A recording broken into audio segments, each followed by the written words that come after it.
Good afternoon and welcome to State of the Grizz for today, April 29th, 2020, otherwise known as week 5 of the stay in shelter quarantine for New York City and most of these United States. We are here on behalf of Gutman Community College, both myself, Nestor Melendez, your Director for Student Leadership and Campus Life, and the Dean of Student Engagement, Charles Pryor, are coming to you live and direct from both home offices in Brooklyn, New York, and Orange, New Jersey. Dean, how does this chilly Wednesday morning find you? I love it. I'm a winter guy, so the cooler weather actually is my favorite. So this is right up my alley. I actually went for about a 2.5 mile walk in my neighborhood today. Made sure to wear my mask, made sure to do all of the things that the guidance says that we should do, and rock my PPE as I went for my walk. But I love the cooler weather. So thank you for that, Nestor. Good afternoon, everyone. As Mr. Melendez said, my name is Charles Pryor, and I have the absolute pleasure of serving as the Dean of Student Engagement at Gutman. So welcome to the sixth installment of the State of the Grizz, I think this is. Yeah, Um, yeah, and absolutely. we're excited that you all are here live, and I hope that dozens more have the opportunity to watch this on the government webpage in a recorded fashion. So as usual, I want to just give you a little bit of an update about things that are going on around the college before we introduce our guest, Dr. Danny Ambrose, our Assistant Dean of Student Support. And that is, we continue to pull for you, Grizzlies. We're here for you. As I say, each time I have a written communication, I force you all to see my face. We got your back. But more importantly, just want to remind everybody that all of your supports are available: tutoring, supplemental instruction, UMOC, who actually I think I'll ask Dr. Marcus Allen to join us next week to maybe talk about some of that leadership program that's going on in that area, and your advisors, accessibility, wellness, the whole gambit of supports through student engagement, and from on the faculty side.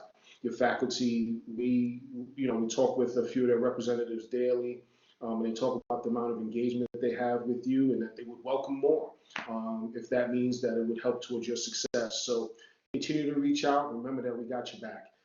Just a couple of other quick notes, just because this is not just about what's going on at government, but what's going on around the city, because that is your campus. Just want to remind folks and really challenge you all to get engaged and respond to your census. I looked at some participation data the other day, and there is not a single borough in New York, excuse me, that has over a 50% participation rate and response rate to the U.S. Census. So we've got to do better. We've got to get out and be counted. And I just want to remind everybody, the census has nothing to do with immigration status, socioeconomic status, income, race, ethnicity, sexual orientation. It really is about being counted, so that we can ensure that the resources that we need in our communities are adequate to support the families and people living there and working there. And that's us, that's you, that's all of us, as a national census. So I would, love to see or hear from you folks, especially our students, about if you and your family have participated in the census. You can do it online. They do mail a mailer to your house, and then you use your anonymous but specific identifier on that piece of paper. You enter it online, and it allows you to be counted.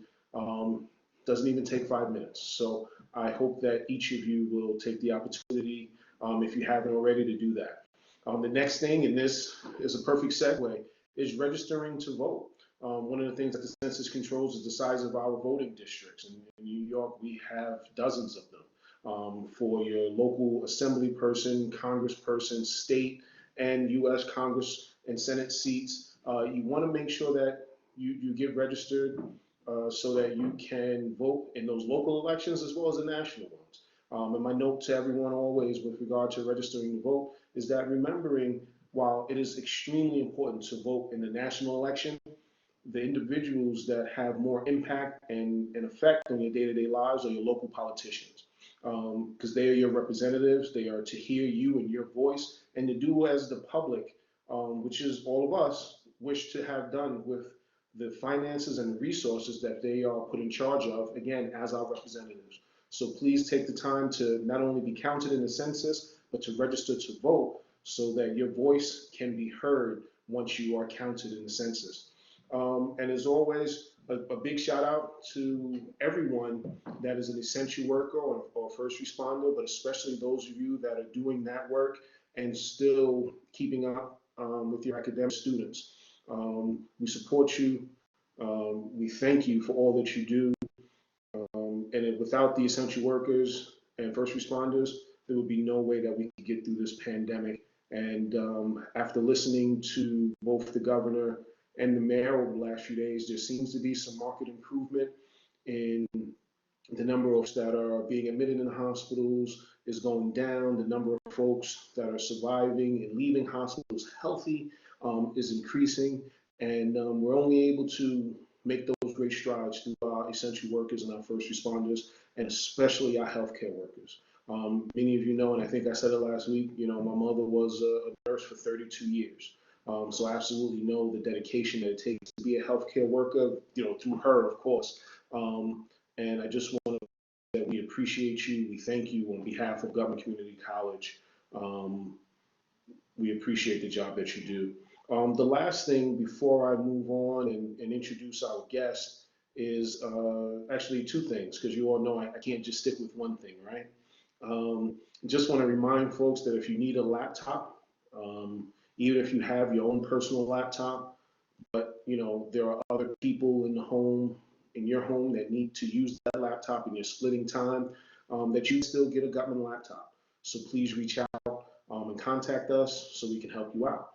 But that said, if you are in a household with a student who is a K through 12 student in the New York City DOE, they have iPads available. They have already shipped out 247,000 iPads to students across the city that are K through 12 DOE students. So if you have not received one and someone in your household needs one, please be sure to reach out to the DOE, reach out to your local school so that they can help you out with that.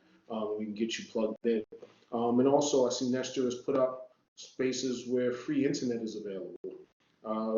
Check out the sites, the services, but if one of these is still not helpful to you, shoot me an email. And someone from my office will get back to you about any assistance that we can help. We can help you with any of those things. Because at the end of the day, I recognize that much of this, the free Wi-Fi that is available, the bandwidth is pretty short. So the use of it for the, pretty heavy downloads and uploads like programs like this really is limited. So please take some time and, reach out if you need that type of assistance. So that's, my advice for the week is to reach out, and we got you back. So without further ado, I want to take the opportunity to introduce my colleague, Dr. Danny Ambrose. He is currently our Assistant Dean for Student Support Services.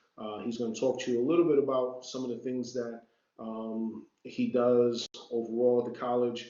But the main reason why he's here is to talk to you all about the credit, no credit policy that the university previewed a few weeks ago. We shared some information with you, and now it's officially on the books as part of our support for all students during this COVID-19 pandemic. So Dr. Ambrose, thank you for your time today, and please take it away.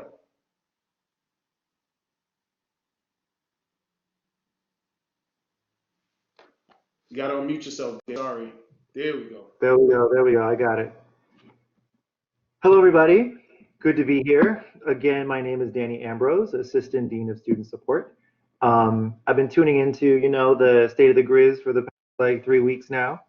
And it's always good to kind of hear the exchanges and to see the folks come out. And I'm happy that this is also made available to folks after the fact.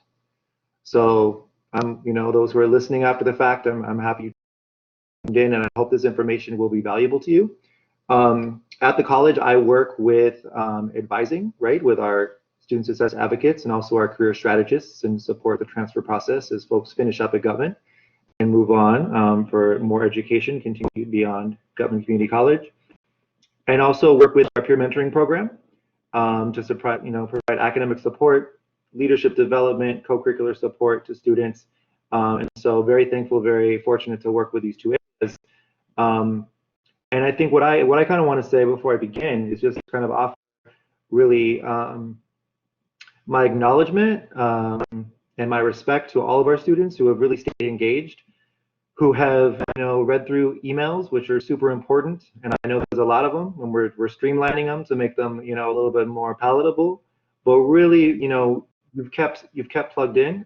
You're seeing our announcements on social media. You're checking our website, and you're looking at the updates on the coronavirus webpage, distance learning webpage. All of these different updates are super important. So I know there's a lot of information going out to you right now, and I just want to thank you for doing your best to stay connected.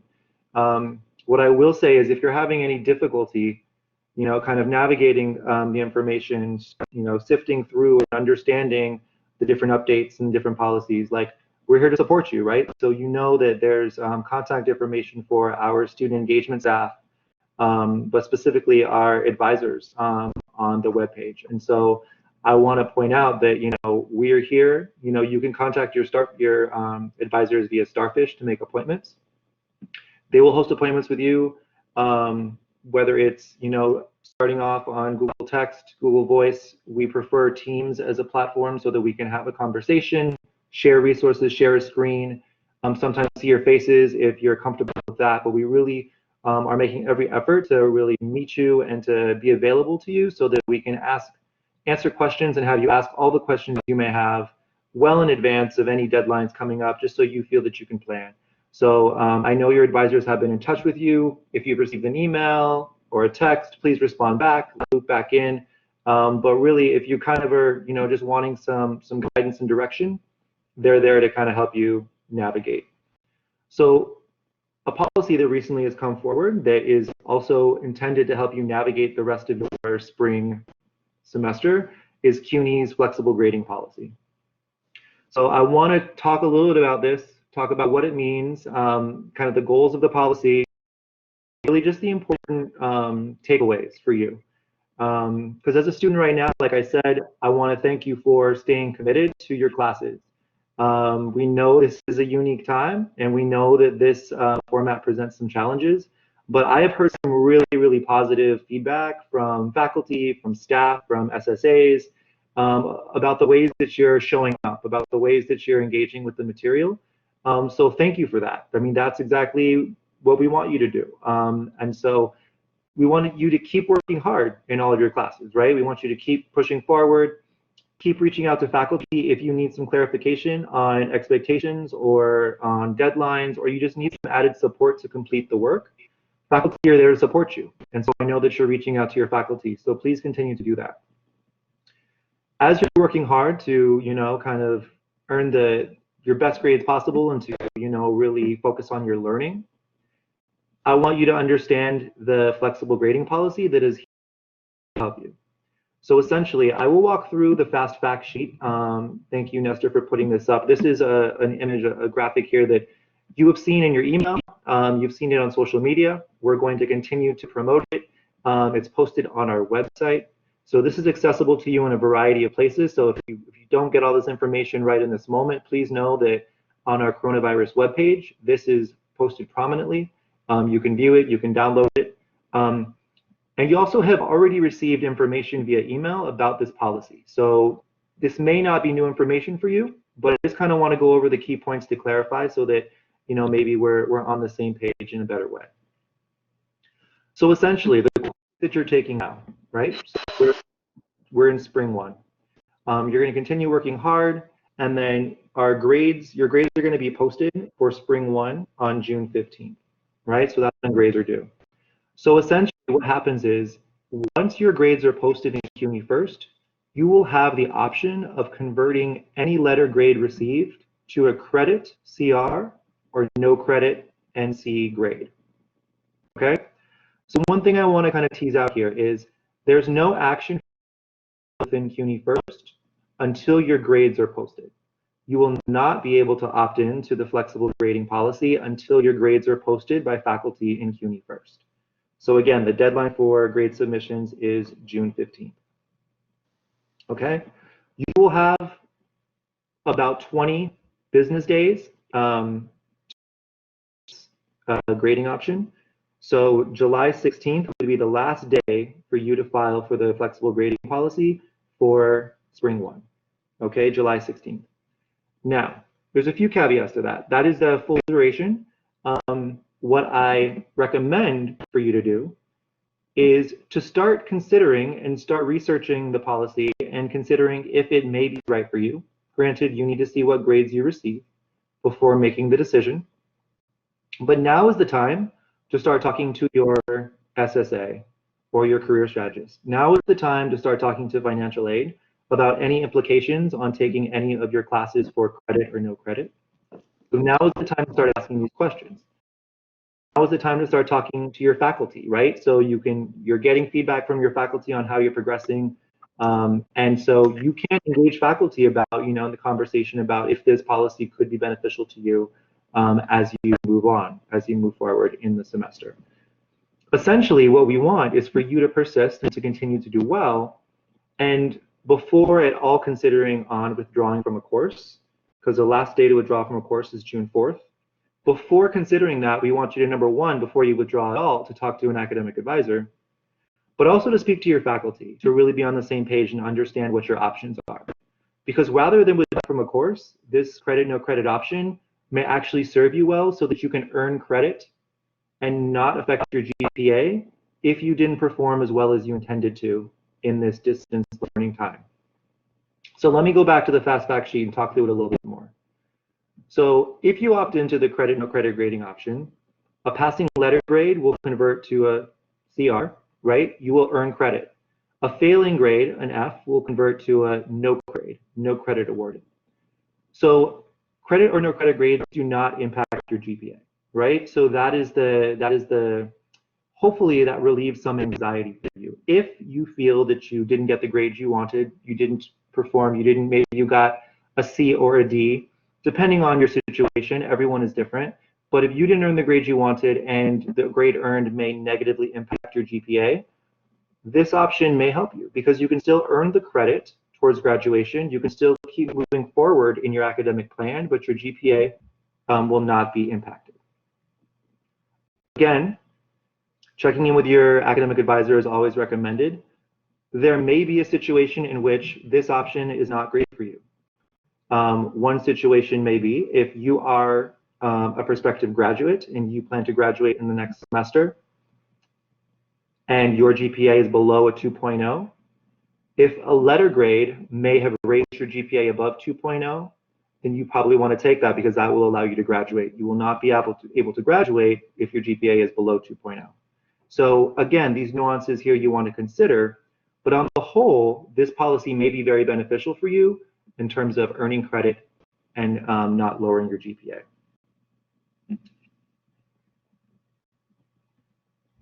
There are some implications, right? We talk about transfer, right? After you earn your associate's at Gutman, we hope that you will continue your education. Many of you will go into the workforce.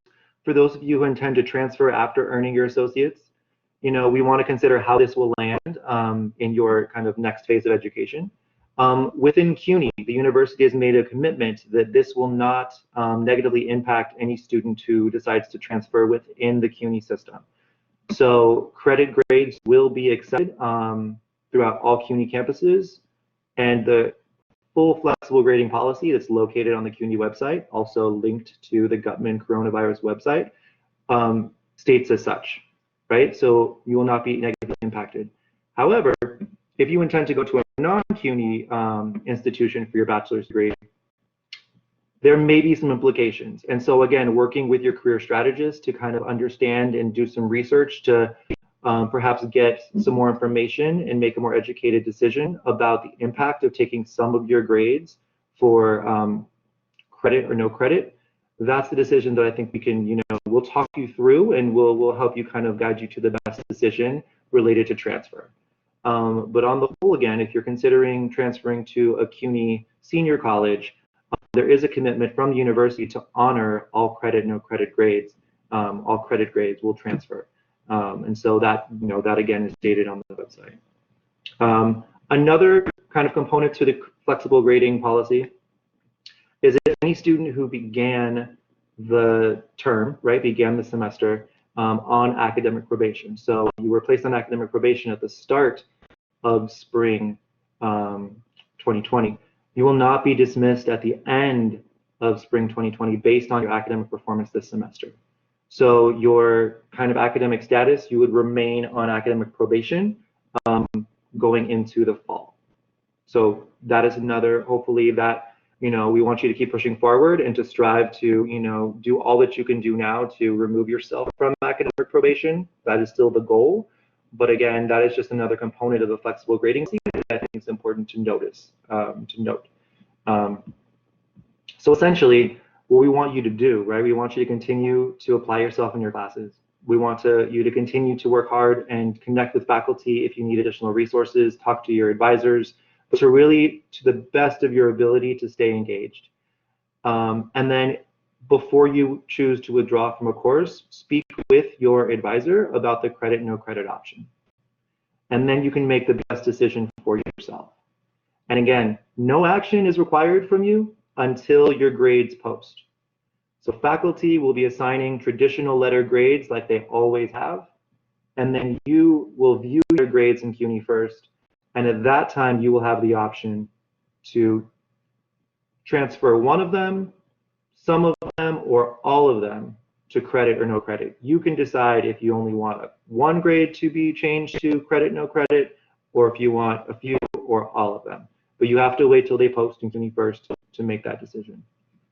Again, financial aid is a big part of this conversation. So making sure that you're touching base, you're emailing financial aid.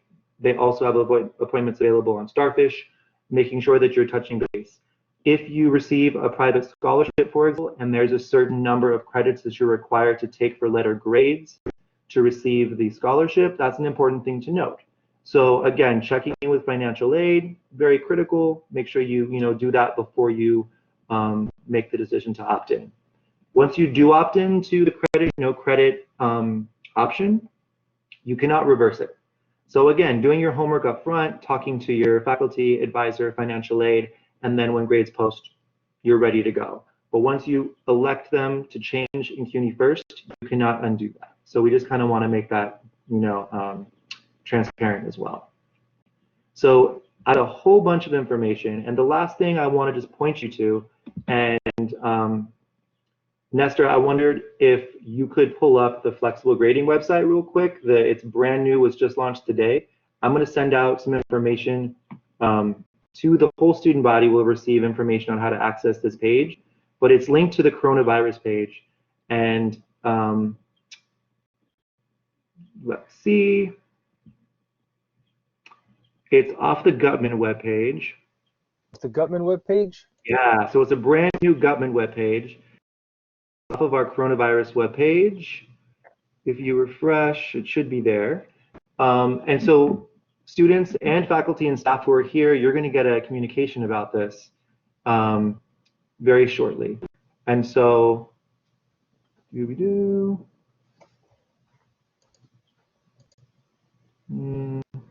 I think it's under the coronavirus updates, actually. If you go to coronavirus updates, I think it will be there. Sorry. No, you're good. It's on the main coronavirus page, and we'll make sure it's linked prominently as it needs to be. But what's important for you is we have put all of the resources related to the flexible grading policy in one place. And so that's not, nope. That's not it?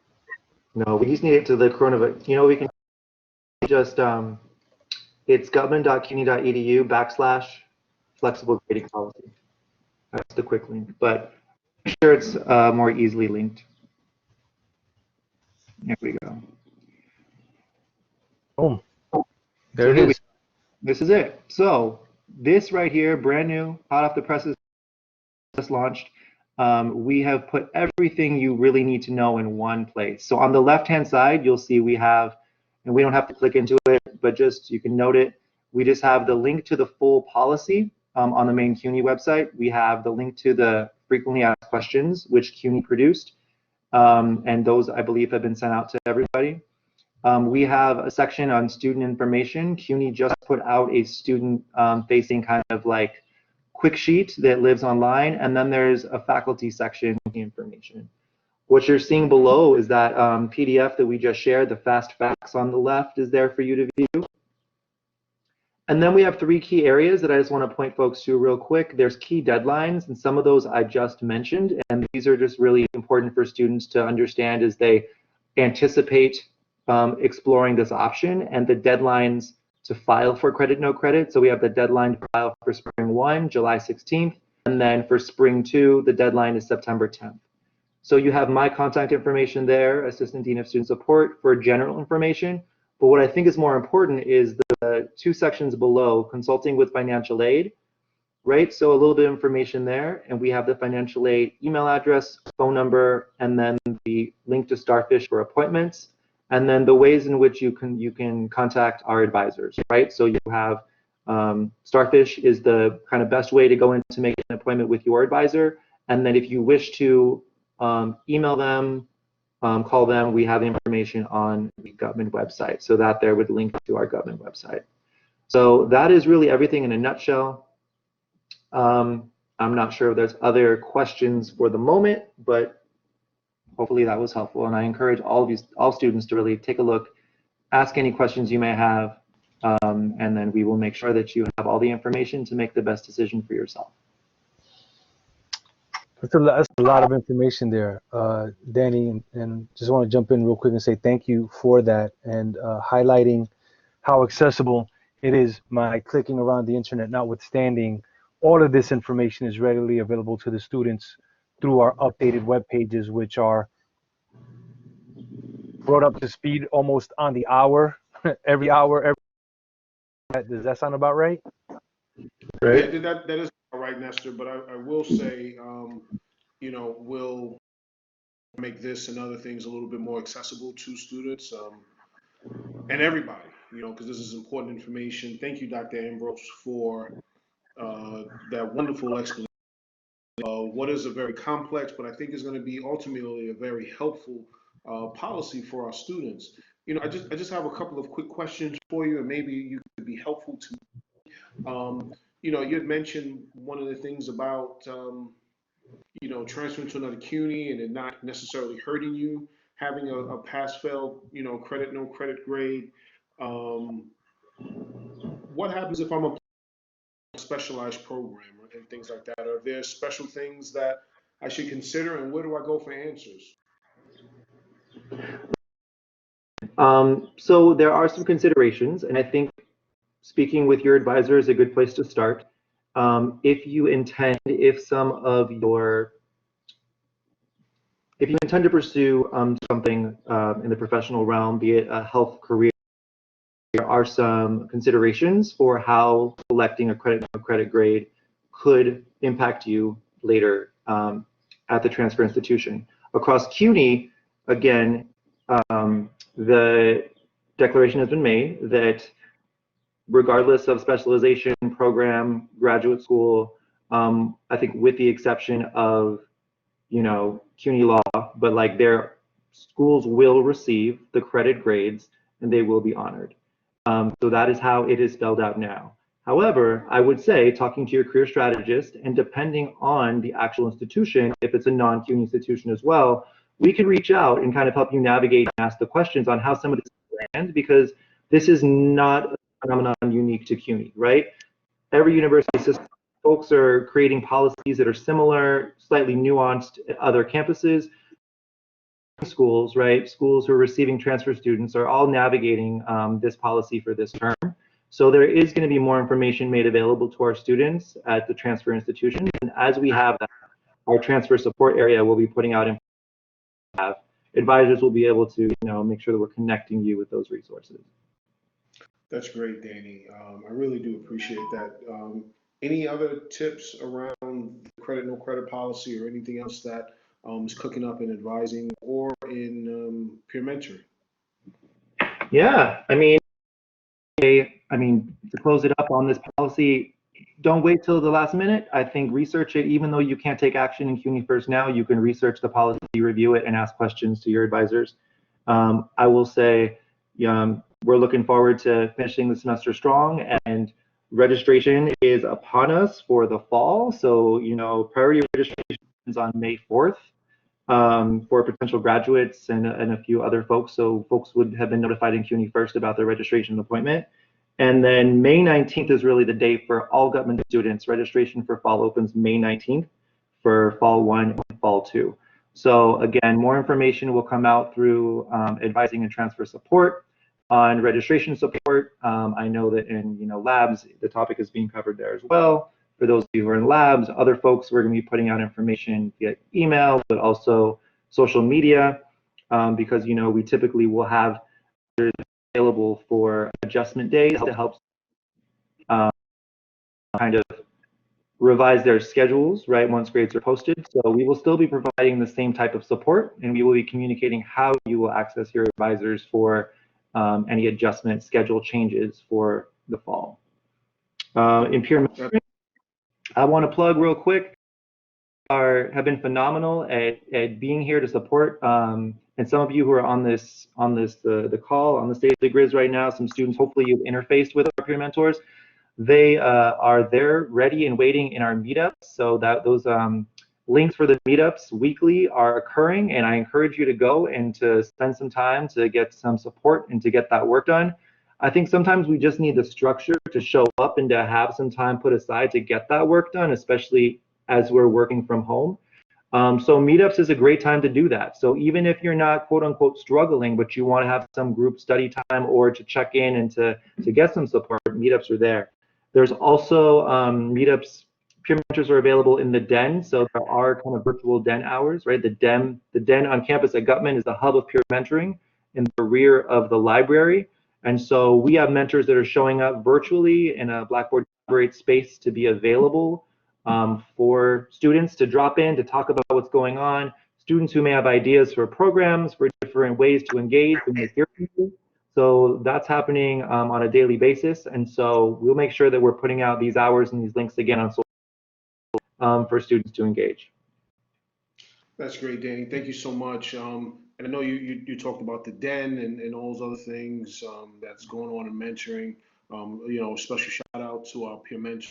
I know a number of them are here live, so thank you for all that you're doing and the support that you provide to the campus community. Thank you very much. So thanks again, Danny. I just want to take a moment to talk to students about a note that I sent out earlier about our salute to graduates, which is an event that we're going to have in place of a live commencement. As many as you know, because of the pandemic, we are not projecting to be able to have that large gathering in one place. So that's unfortunate, but we want to ensure that we have space, even if it's through a virtual medium, to celebrate our graduates, to celebrate their academic achievements, and to give you an opportunity to have your name called as you have your degrees conferred by President Scott Evenbeck. So I sent an email out today. We're going to continue to communicate with you about where you're going to be able to see that live broadcast of the salute to graduates. And anyone that's graduating in spring 2020, there's a few hashtags, and I mentioned that in there. And we also want to make sure that you follow up with the Office of Alumni Relations and Special Events, as they'll be reaching out to you about how you can engage and plug in and make sure that you get your recognition during our Salute to Graduates event. So congratulations to those that are graduating. We want to make sure that you participate and hope that you'll fully engage in that space. And like I said, you'll hear lots more about that coming out over the coming weeks and days from Ms. Latoya Jackson, our alumni, and thank you to her and to Nestor for really kicking that off and making sure that we as an institution celebrate our graduates and continue that highlights all of the special things that you bring to the table, which reminds me of we have our Student Recognition Awards ceremony coming up in a couple of weeks. So students, your faculty staff have been nominating you. You all are being recognized for your academic achievements as well as your co-curricular endeavors on this day. So on Thursday, May 14th, we won't be hosting a Facebook Live with the SGA. We'll be having our sixth annual Student Recognition Awards ceremony. Is it, Nestor, is it going to be on Blackboard? It's going to be via Blackboard Collaborate Ultra. The link at the bottom of the flyer there is going to bring you right back into this chat thread, but it's going to be more celebratory and focused on that event. So as he said, you know, you can get it through this same medium, but you're going to use that link there. And we want to, again, take this time to celebrate all that you have done and contributed to the campus community. All of you that have engaged in research, faculty, been leaders in peer mentoring and SGA, and clubs and organizations. And those of you that day in and day out show up to make Gutman Community College all that it is and represent your student body. So thank you for that, and we are going to celebrate you on that day. So please plug in, and we hope to see you there. Dr. Ambrose, any final words? Hey, any final words? I will just say no. I will say thank you to everybody. I appreciate, again, staying engaged. I will also, you are on this live chat right here, and you can do the work to spread the word, talk to people about the policy, tell people about the website. We're going to send it out, but talk to your peers, let them know, encourage folks to, really be plugged in, and reach out to us if you need support. If all else fails, reach out, we'll guide you, we'll let you know, we'll connect you, and we'll make sure that we can support you in any way possible. That's great. Nestor, anything for the good of the cause? Yeah, we just got some quick announcements here as we get ready to wrap this up. Dean, today is 50 days to graduation. 50. So we're excited about the announcement that you just made for us to have this virtual ceremony to celebrate our students. A couple of things that we want to keep in mind as we continue through this quarantine is that we are absolutely Gutman strong, and the Grizzlies do have your back. You've been very good at ensuring that message gets relayed. Community. We've got somebody playing music. I don't know what that is. Sorry. We do still have the Gutman Grizzly video experience going out, and as we look for ways to virtually engage our community, some things that we have done, for example, through your office, through Office of Student Engagement, is we've created the Gutman Heart publicity, which demonstrates members of our staff who are quarantining at home, but who are still very much thinking about our students. And so this is a picture of all of the people who are in heart, spirit, thinking about our students who are home. We're all in this together. So, we miss you, the students. We miss each other, our staff and colleagues. But this is featured on our Instagram, social media pages. So, please go in there, click in. Another way for you to connect to the folks. The next SGA Live, as I'm jumping through here, is going to feature Edwin Rodriguez, who's going to teach you how to make banana bread. So, we keep talking about skills that students should be developing at home. Hopefully cooking is one of them. And so Edwin is going to take us on a tour of how to make banana bread. And then there's two more next week. One is going to be a makeup tutorial. The other one is going to talk about life in America as an international student and how to navigate some of the structures that are in place that make it difficult for students to kind of exist in this space. We want to give a quick shout out to our colleagues who are the advisors to PTK, Phi Theta Kappa. That's Crystal Liriano and Professor Grace Pi. There's an info session tomorrow at 3:30 for any students who would be interested in joining that. And that information has also been shared out to the student community. Um, and then the last thing is that we still have our wellness check happening. And so for those of us that are still dealing with some of the issues that come with being locked in quarantine, we want to make sure that you're okay. And so please use the resources that are at your disposal. Um, but lastly, Dean, this is the time of the year that we ramp up and get excited about like putting the big, bow on a thing. And we're going to really need our community to rally around us and for every person to gravitate towards this idea of, even though we can't do it in person, we're going to celebrate with each other the best way that we can, the best way that our technology allows us to leverage until such time that we're able to come together. And I know that you and I have talked extensively about how awesome it is to celebrate the accomplishments of our students. We don't want anything to take away from the fact that they've earned, they've put in their hard effort, and we want to make sure that they understand that we recognize them completely. Absolutely.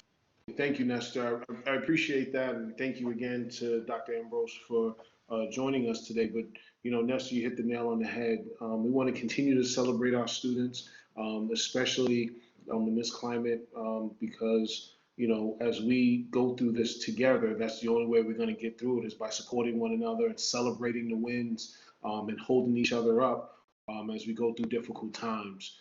So thank you for that, and thank you again for moderating this chat. Yeah, Um, Dean, don't you have a statement that you always say? One of your favorite phrases?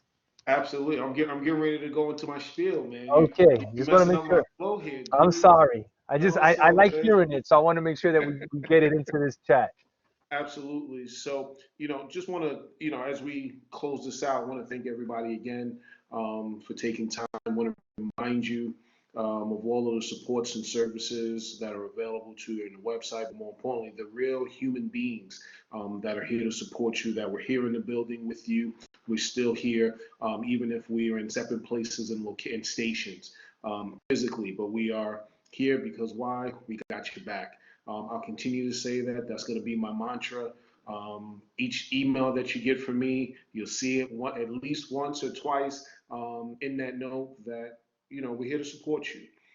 Just want to remind you that as we go through this COVID-19 pandemic, that again we can only make it through together, and we hope that as we continue to celebrate you and support you, that you do those things within your family units, that you support and take care of those that are around you, your loved ones and family members. So again, Grizzlies, want to remind you, we got your back. Thank you again for tuning in to this week's State of the Grizz, and we'll see you next week. Take care, Grizzlies.